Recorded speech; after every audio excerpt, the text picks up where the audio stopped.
Mila esker etortzeagatik eta hasiko gera. Gaur aurkezten dugun liburuaren egilea Amaia Telleria, idazle Idiazabaldarra da, ez dakizatik egiten zaio nahin zaila egiten esaten Idiazabaldarra. Eta, bueno, gurekin ja hainbat abenturetan aritua da, eta nik azpimarratuko nuke literatura ezaugarri netzako oso interesgarria Amaia Telleriarengan dagoena. Eta da, oso doain berezia du munduak sortzen, atmosferak sortzen. Eta ez bakarrik atmosferak eta munduak sortzen, baizik eta mundu horiek ere helarazten modu atseginean irakurlearen gara. Batak bestea gabe ez du funtzionatzen, eta kasu honetan ez dago horren transmisio arazorik. Amaiak oso ondo transmititzen du sortzen duen mundu bakoitzaren ezaugarri nagusia zein dan eta nola funtzionatzen duen. Memoria pixka bat egin da, berak euskal irakurlei eskaini zien lehendabiziko mundua haizelekuak helduentzako eleberriak emandakoa zan, eta da, oso ondo funtzionatzen ari den eleberria baita. Hor, nerabe zaroan sartzear zegoen neskato baten kontakizuna da. Eta mundu bat baino gehiago gainera sortu zuen Amaiak. Neskato horren mundua, berak lan egiten zuen familiaren munduan, bere familiaren mundua. Gero hortaz aparte, gaztetxoentzako beste eleberri labur bat idatzia du Amaiak, pitzatuta gaude denok, herria txikota sailaren barruan. Hor ere beste uniberso diferente bat. Kasu honetan, 12-13 urteko gaztetxoen bizipenak, kuadrilla giroa, elkarren arteko adiskidetasunak, urruntasunak, tirabirak, hainbat eta hainbat gauzaren deskubrimentua, eta batez ere adiskidetasunaren inguruko gogoeta. Udako giroan eta herri kostaldeko herri batean. Beraz, gaztetxoentzako oso uniberso identifikagarria batetik eta atsegina bestetik. Eta munduak sortzeari buruz ari baldin bagera, noski gaur aurkezten dugun Klionaren kanpaiak, Zuara itsaslaminaren saila osatzera datorrena, bigarren alea baita, hori bai dala mundu bat sortzea. Ez bakarrik mundua baizik eta fantasiazko eta abenturazko uniberso berezi bat. Zuara itsaslamina da. Berak lehendabiziko liburuan jakingo du alazala, ez baitzekien horren bera. Bere ama eta amonaren ondoan egin zuen nolabait ere lehendabiziko murgiltze hori. Eta lehendabiziko liburuan kontatzen zigun Amaiak, lehendabiziko liburuan izenburua zen itsasoaren deia. Hori da. Hor Amaiak kontatzen zigun nola Zuarak nola izan deskubritzen uniberso guztiz diferente bat, itsasazpiko unibersoa. Paralelismo handiak zituena lehorreko unibersoarekin, baina berari aukera paregabea ematen ziona bera pertsona zen aldetik garatzeko, hazteko, barrutik. Eta adimenez hazteko. Beraz bi abentura zuden, batetik abenturak gertakariak, gertakizunak, gertatzen ziren gauzak eta abenturak azken batean, eta abentura pertsonala, barrukoa, haztearen abentura, biak bat egin. Liburuaren, lehendabiziko liburuaren, Zuararen bukaeran, Zuara lehorreratzen zan berriz. Ez genekien ze asmotan oso garbi, baina atzean uzten zuen, ezagutu berri zuen itsasazpiko mundua, eta lehorrera zijoan. Bigarren honetan berriz itsasoan dugu, eta antzematen duguna da, aukera egin duela. Kontatu iguzu pixka eta Amaia mesedez, nondik nora ibiliko dan Zuara bigarren liburu honetan?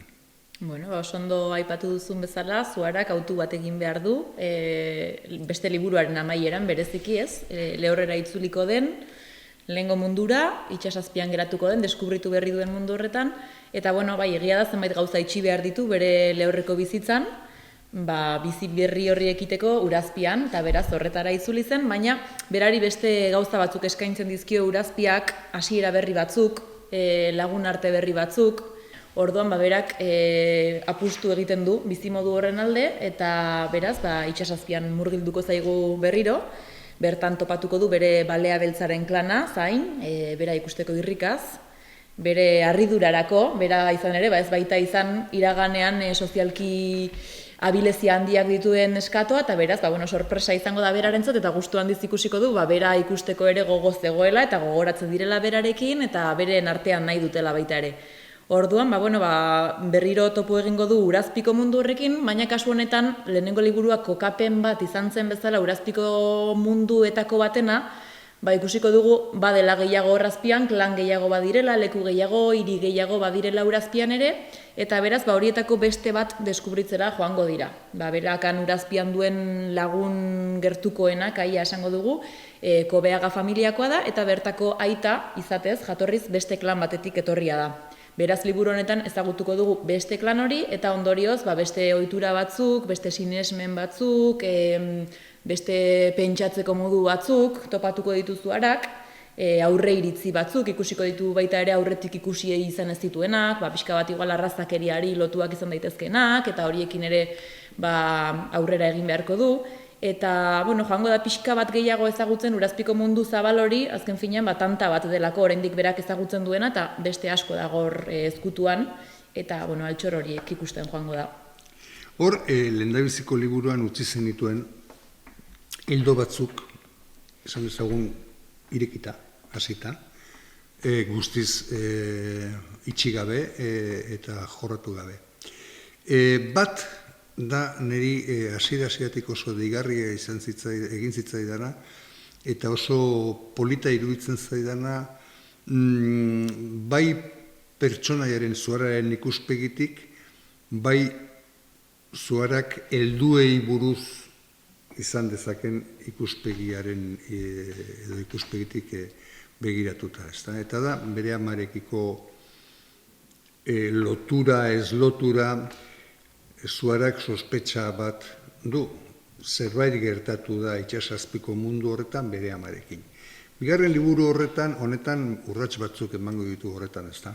Hori da, bai. Lehenengo liburuan zabalik gelditzen da, galdera hori, ez da usartzen horri erantzuna emateko hartu behar duen bidea hartzeko, eta bigarren honetan, pixka bat ikusten hasiko gara, zergatik heldu den bere ama Kristin, gaur egun den hori izatera, zergatik duen Zuararekin daukan harremana, amarekin bere Zuararen amonarekin duen harremana ere, orduan, pixka bat Kristinen ikuspegi hori ulertzera helduko gara, bere ikuspegitik kontatutako zenbait pasarte ere tartekatuko zaizkigulako Zuararen abenturaren bilakaerarekin batera. Bai, hor, bigarren liburu honetan izango du laguntza erabaki horra, ez da, perpetuaren laguntza. Zuarak baditu, berak ezagutzen ez zuen, beregan ditu, ezagutzen ez zituen ahalmenak. Eta hor perpetuak lagunduko dio hori garatzen, ez da? Hori da, aurreko liburuaren amaieran izartu zuten, nolabait, bere eskutik joango zela pixka bat botereen mundu hori edo ezagutzen, berari sekulako errespetua ematen diona gainera, ez duelako batera ezagutzen, Eta beraz, lehenengo pausoa, perpetuak esango dion lehenengo pausoa izango da bere jatorria ezagutu eta ulertu behar duela, nondik etorri den, zergatik den bezalakoa, eta hortik aurrera hasiko dela pixkanaka bere botereak ere gehiago ezagutzen eta horien inguruan sakontzen, eta horren eskutik etorriko da, lehen aipatu dugun amaren historia horren ikerketa hori eta ezagutza hori. Hitz egin dezagun pixka bat, ez bakarrik liburuari buruz, baizik eta oro har zu idazle moduan nola kokatzen zaren liburu honen aurrean. Ez da, asko hitz egin izan da fantasiazko literatura eta abenturazko literaturaren arteko mugeetan, eta nik uste dut hemen, ez dakit, esango didazu, oker nabilen, baina netzako sintesi bat saiatzen ari zera, bi mundu horien arteko sintesi bat, ez da? Abentura eta fantasia. Bai, azken finean fantasiazko mundu batekin egingo dugu nolabait topo, edo behintzat fantasia eta mitologiaren zenbait ukitu dituen mundu batekin, eta egia da nik neronik ere idazle bezala, hortik asko edan dudala, irakurri dut, zenbait mitologiako histori desberdin, pixka bat forma ematen lagundu didatenak, eta fantasia mundu hori sortzeko ezinbestekoa izan da. Eta gero egia da fantasia horren barruan, irakurlea harrapatzeko nolabait abentura kutsu hori edo beti gustatu izan zaidala, bereziki uste dute mesedetan izaten dela normalean irakurle gazteen kasuan, eskertzen dutela, abentura ukitu hori, beraz, historia garatzen doan nenean, abentura nagusi batekin edo egingo dut topo irakurleak. Bai, zu irakaslea zera, aparte, idazle izatzen aparte irakaslea ere bazera, ama ere, bai? Bai. Zergatik ekarri ditut ona kontu horiek. Badirudi personai bat zuara bezala. Sartzen dugunean ez eguneroko mundu arruntean, baizik eta fantasiazko, alegiazko mundu batean, hobeto antzematen dizkiogula barruko joan etorriak, ezta? Bai, agian metafora bat edo izan daiteke fantasiazko mundu hori eta bertan topatuko dituen aukera berriak eta bertan topatuko dituen oztopoak adin horretako gaztetxo batek bizitza errealean topo egin ditzakeen horien metafora bat edo izan daitekeela esan nahi dut agian aitzaki badela, ez? Pixka bat zenbat gai edo zenbat egoera ukitu eta landua litzateko. Eta bai, nik neronek bai irakasle bezala, bai ni ere gaztetxoa izan nintzenean sentitzen dituen egoera, bizipen, sentimendu horiek erabili ditut pixkat testu inguru hori edo sortzeko. Asko ibilia zea irakurlekin zuzenean, zerk sortzen die jakin mina handiena zuerarengan eta zueraren unibertsoan? Bueno, hasteko eta behin ikusten dut mundu berri hori topatzeak beti sortzen dizu kuriositate bat, ez nola funtzionatzen du mundu horrek, nola bizi dira, beti dauzkazu galderak, azken finean delako ezagutzen ez duzun zerbait, ez unibertso berri bat. Orduan, hasiera batean hori esango nuke, gero abenturak komentatu dizudan bezala beti erakartzen ditu, eta bai, bereziki aipatuko nituzke bi gauzatxoiek, mundu berri horren funtzionatzeko moduak, eta gero berak biziko dituen oztopo horiei nola aurre egin, lortuko ote dituen bere helburuak ez dituen lortuko, bereziki iruditzen zait ikasleekin eduki ditudan hartu emanetan hori izan dela harrapatu dituena, ez? Mundu horretan sartzea, eta behin sartzen direnean orduan engantsatzen dituzu, eta pixkat sartzen dira kuriositate horiek, aldera horiek, jakin minak, horiek esango nuke direla. Nik esango nuke oso ondo kontrolatzen duzun kontu bat dagoela, zuara pertsonaiaren diseinuan. Eta da ez duzula eraiki heroina bat. Oro jakile, beti ausart, beti zorrotz, beti zuzen, zalantza asko egiten dituen neskatua da, hanka sartzen ondo asko dakien neskatua da, asmatzen duenean ez da seguru egoten asmatu ote duen edo asmatu ote dioten. Alegia, nolabaiteko kontraesan ez betetako pertsonaia ekarri duzu. Hori ondo asimilatzen dute gazteek? Niri baietz iruditzen zait azken finean errazagoa dela askotan horrelako pertsonai batekin identifikatua sentitzea bat, ez? Norberak ere bere beldurrak, bere kezkak, bere goraberak badituelako hanka sartzen dugulako guztiok, ez? Iruditzen zait nik pertsonalki irakurle bezala hobeto konektatu dudala estilo honetako pertsonaiekin eta ikusi dudanagatik ikasleekin, irakurleekin izandako hartu eman horietan esango nuke baita ere, esan dezakezu, ez agian idolo bat izan daiteke, pertsonaia indartsuago bat, beti asmatzen duena, beti zuzen dabilena, baina gero ikusten duzu haiekin hizketarakoan, ze agian badaude liburuan beste pertsonaia batzuk ziurragoak direnak, abenturazaleagoak direnak, ausartagoak direnak, baina bai, azken finean konektatzen dutela beldurrak, zalantzak eta horrelako sentimenduak dituen benetako ezurraragizko pertsonaia batekin. Nire sentsazioa hori da. Aipatu dezagun amaitzeko, liburu honek Zuharak ezinbestekoa duen beste osagarri bat, eta irudia. Laida Ruizek berriz ere, lehendabizikoan lan politia egin zuen bezala, bigarren honetan ere lan ederra egin du, lan guztiz ederra. Oso ondo perfilatuta dago honezkero Zuhara bera. Munduaren giroa, atmosfera ere, oso ondo emanda dago. Spoilerrik egin gabe azalean agertzen dira elementu dramatiko batzuk gero liburuan ezagutuko direnak. Eta gero barruan, hainbat ilustrazio ia kapitulu bakoitzeko bat, eta mapa bat ere bai. Non kokatzen den Zuhararen klana eta beste klan batzuk eta bat.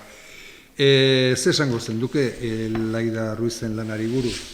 Niri berari beti aipatu izan dut, ikaragarri gustatzen zait, eta beste modu batera Zuhararen mundu honi itxura bat ematea, ez? Eta niri asko gustatzen zait ikustea, nik nire buruan forma eman diodan hori gorpuztuta ikustea, ez? Eta iruditzen zait oso fin asmatzen duela zentzu horretan Laidak, badakiela erakargarri egiteko elementuak hautatzen, horiek islatzen, eta esan duzun bezala gehiegi kontatu gabe, beharrezko elementuak sartzen, agian lehenengo inpresio batean irakurle jasoko ez dituenak, baina liburua irakurtzen duan heinean, ikusiko du pistaren bat agian bazegoela, edo zerbait usaintzen zela, ez? Orduan iruditzen zait neurri polita hartzen diola alde horretatik, eta gero hori azken finean munduari forma oso polita ematen diola, eta asko laguntzen duela, esan duzun bezala mapak edo barruko ilustrazioek, pixka bat mundu hau gehiago ulertzen laguntzen, bai. Oso ondo, Honaino, gure azalpenak, hemendik aurrera, irakurketaz gozatu.